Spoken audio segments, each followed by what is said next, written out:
Its surface, bathed in a ghostly glow, seemed to whisper ancient secrets to those who dared to listen. Its desolate beauty was both alluring and terrifying, a stark reminder of the harsh realities of space. Craters etched by eons of cosmic bombardment painted a canvas of stark contrasts. Each crater told a story of violent impacts and the relentless passage of time. This celestial canvas was a testament to the universe's raw power, a silent witness to the cosmic forces that shaped it. It was a reminder of humanity's insignificance in the grand cosmic scheme, a humbling perspective that put our existence into context. Dr. Evan Hadley, a seasoned astronaut with a thirst for the unknown, felt a thrill course through him. The vast expanse of space had always called to him, a siren song he could never resist. He was about to embark on mankind's longest solo lunar mission, a journey that would test his limits and push the boundaries of human exploration. His heart pounded with a mixture of excitement and trepidation. The unknown lay ahead, a vast frontier waiting to be explored. The vast emptiness of space stretched out before him, a black abyss dotted with a million twinkling stars. Each star a distant sun, each sun a potential beacon of life. Evan's mission was simple yet crucial. It was a blend of scientific inquiry and human curiosity.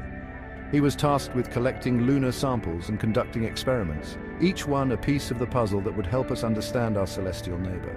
His work was vital to understanding the moon's geological history, a history that could unlock secrets of the solar system's formation and its potential for future colonization. The dream of a lunar colony was no longer just science fiction, it was becoming a tangible goal. His highly sensitive instruments were designed to detect any anomalies, to uncover the hidden truths beneath the lunar surface. He carried the hopes and dreams of countless scientists and dreamers back on Earth. Each step he took was a step for humanity, a stride towards a future where the moon could become our second home. The first few days on the lunar surface passed without incident. Evan meticulously collected rock samples. He deployed his instruments, his movements a well-rehearsed dance in the low gravity. Every movement was executed with precision. Every action was crucial to maximizing his efficiency. The hum of his life support system was a constant companion, a reassuring rhythm in the silence of space. Then, disaster struck. A rogue micrometeoroid, a tiny fragment of a celestial wanderer, pierced the hull of his lunar module. The breach was small, almost insignificant, but its consequences were dire. An alarm blared through the cabin, a shrill siren announcing a slow but steady oxygen leak. Evan's heart hammered in his chest. Panic threatened to consume him, but he fought it back with the disciplined mind of a seasoned astronaut. He had trained for this, even if the reality was far more terrifying than any simulation. With each breath, the situation grew more critical. Evan's oxygen reserves dwindled with every passing minute. He was stranded, a castaway on a desolate world hundreds of thousands of miles from home. The enormity of his isolation pressed down on him, suffocating. But Evan refused to give in to despair. He knew his only chance of survival was to think like a survivor. He activated his emergency beacon, a faint hope in the vast expanse of space. Then, he set about the task of stretching his remaining oxygen and finding a solution. His first priority was shelter.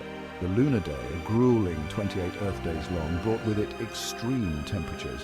Seeking refuge from the searing heat and the freezing cold became his immediate concern. Using his lunar rover as a base, he began to build a makeshift shelter. He gathered lunar rocks, their sharp edges glinting under the harsh sunlight. He used his thermal blanket to create a rudimentary barrier against the elements. As the lunar night descended, casting long, eerie shadows across the desolate landscape, Evan noticed something extraordinary. Faint ethereal lights flickered to life in the distance. They shimmered and danced, like bioluminescent creatures in the depths of Earth's oceans. But this was the moon, a world long believed to be devoid of life.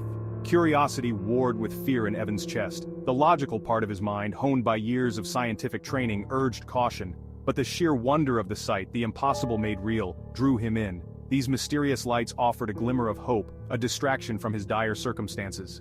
He ventured out of his makeshift shelter, his every sense on high alert. The lunar dust crunched beneath his boots, the sound amplified in the stillness of the airless environment. He moved cautiously towards the lights, his headlamp cutting a narrow beam through the darkness. He was an explorer once more, venturing into the unknown.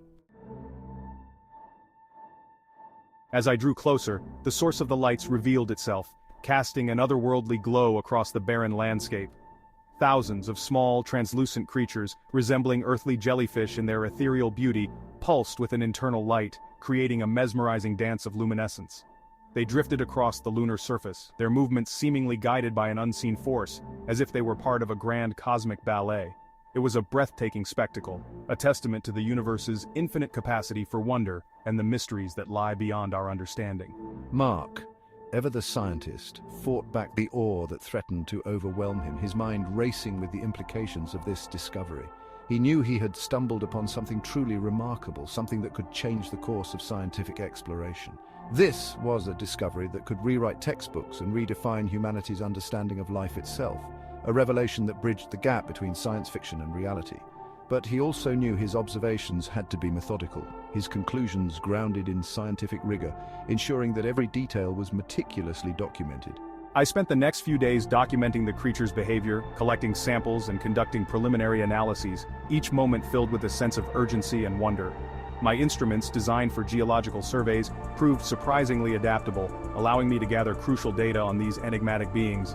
I modified them, using my ingenuity and the limited resources at my disposal, transforming them into tools capable of unlocking the secrets of this alien ecosystem.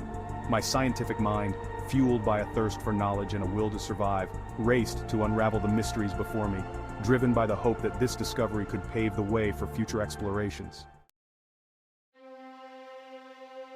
Despite the incredible discovery, my situation remained precarious.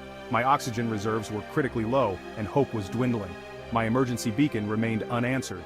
The vastness of space felt more and more like a prison. I was trapped, a tiny speck of life clinging to the surface of a lifeless world. Analyzing the bioluminescent creature's biology became his only shot at survival. He discovered their unique physiology had a remarkable property. They possessed the ability to convert lunar dust into breathable oxygen. It was a long shot, a desperate gamble, but it was his only hope. Working tirelessly, fueled by adrenaline and the ever-present fear of suffocation, I managed to create a rudimentary oxygen extractor. I used salvaged parts from my damaged lunar module and the bioluminescent creature's unique biology. It was a testament to human ingenuity, a testament to the indomitable spirit that drives us to survive, even in the face of insurmountable odds. As my oxygen levels stabilized, a new wave of hope washed over me. I had cheated death, at least for now. My makeshift device, a testament to my scientific prowess and survival instinct, bought me precious time, but I knew I couldn't survive indefinitely on my own. I needed to find a way to contact Earth to let them know I was alive. One day, while exploring the area around his crash site, Mark stumbled upon something unexpected. Half buried in the lunar dust, almost invisible to the untrained eye, lay a communication array. It was old, a relic of a previous mission, long forgotten. Hope, which had dwindled to a mere flicker, roared back to life. This forgotten piece of technology, a relic of humanity's past forays into the cosmos, represented my salvation. It was a lifeline, a beacon of hope in the vast, indifferent void of space. With trembling hands, I set about activating the ancient array. The weight of countless failed attempts hung heavy on my shoulders, but I couldn't afford to give up now. It was a long shot, a desperate hope that the array still had enough power to transmit a distress signal. The lunar dust clung to my suit, a constant reminder of the harsh environment I was battling against. I worked feverishly, driven by a potent cocktail of hope and desperation. Each twist of the wrench, each connection made, was a step closer to salvation. My mind raced with thoughts of home, of Earth, and the people I longed to see again. Every fiber of my being yearned for the familiar crackle of static, the sweet sound of a human voice. The silence of the moon was deafening, a void that threatened to swallow my sanity. Finally, after what felt like an eternity, a faint signal began to emanate from the array. He had done it. The signal was weak, but it was there, a lifeline in the vast emptiness. A wave of relief so profound it almost brought him to his knees, washed over him. The realization that he was no longer alone, that help was on its way, was overwhelming. His message, a beacon of hope transmitted across the vast gulf of space, was racing towards Earth. It carried not just a plea for rescue, but a story of survival and discovery. I knew it was only a matter of time before a rescue mission arrived. The thought of seeing another human face, of feeling the warmth of a handshake, kept me going. I had survived against all odds, a testament to human resilience and the power of scientific curiosity. Each day was a battle, but it was one I was determined to win. But perhaps more importantly, I had stumbled upon a secret that would change humanity's understanding of the universe forever. The discovery was beyond anything I had ever imagined. The moon, once thought to be a barren, lifeless rock, was anything but. Its surface held mysteries that defied all our previous knowledge. The bioluminescent creatures were proof that life found a way, even in the most unexpected corners of the cosmos. Their glow was a beacon in the darkness, a sign of life where none was thought possible. The moon whispered of life, a secret waiting to be uncovered. Each whisper was a promise of new discoveries, of answers to questions we hadn't even thought to ask. And I, the lone astronaut who dared to venture into the unknown, held the key to a new chapter.